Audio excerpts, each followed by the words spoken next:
Rick, good afternoon, Rick. Ay sir, So anong araw ngayon? Friday. Friday. So ano, wala pa mga comment dyan, mga question dyan? May nagtanong sir, may nagtanong. So anong tanong niya? Ano daw yung synthetic stove po?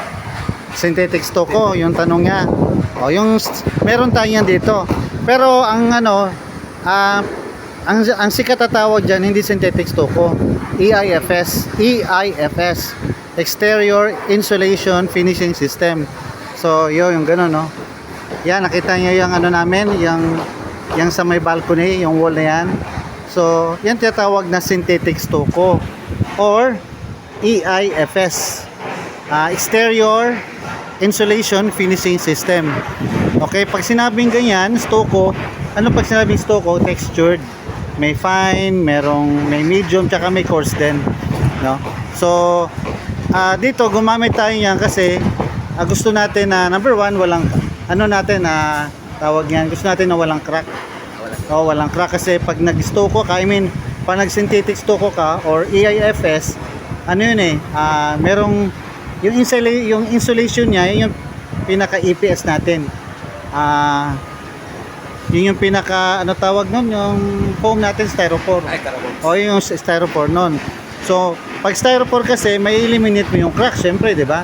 Tsaka even surface siya, pantay yung surface niya, di ba? Okay. Kaya sinabing synthetic kasi para din siyang Stoco Pagka, alam mo, mahirap malaman pag kung Stoco yan, yung cement Stoco or yung synthetic Stoco, kakatukin mo yan, tutuktukin mo yan. O, diba? Pagka solid siya, ayun, cement Stoco yun. Yung pinaka-original. Pagkatok mo, parang styrofoam, yung halo, ayun. So, anong disadvantage nun, Rick, ng EIFS Stoco? So, ang disadvantage yun is, dalawa lang talaga yung na-experience natin Yung sa waterproofing, no?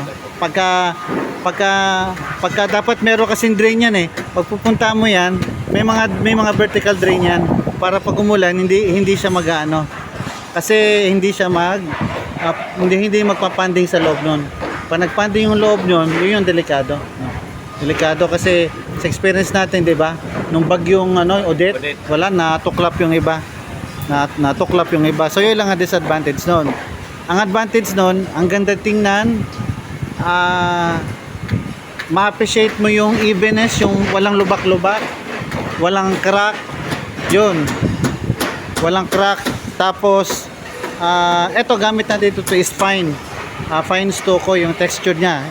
Diba tawag dito textured mga texture paint, mga ganon, no? So, ang essence ito, kaya dito, diba, pag inspection natin, kailangan dapat talaga walang talaga yung mga lines na yan, walang baluktot yan, dapat straight edge yan. Kasi ba't ka pa nag-Stoco kung hindi siya straight edge, 'di ba? 'Di ba? Tapos hindi pa pantay-pantay, 'di ba? Yun mawawala yung essence niya, 'di ba? Okay, so yun lang muna ang i-share natin regarding sa EIFS or sa synthetic Stoco. Alright, so yun lang muna, Rick, ha? Sige, approve, Rick. Sige, thank you.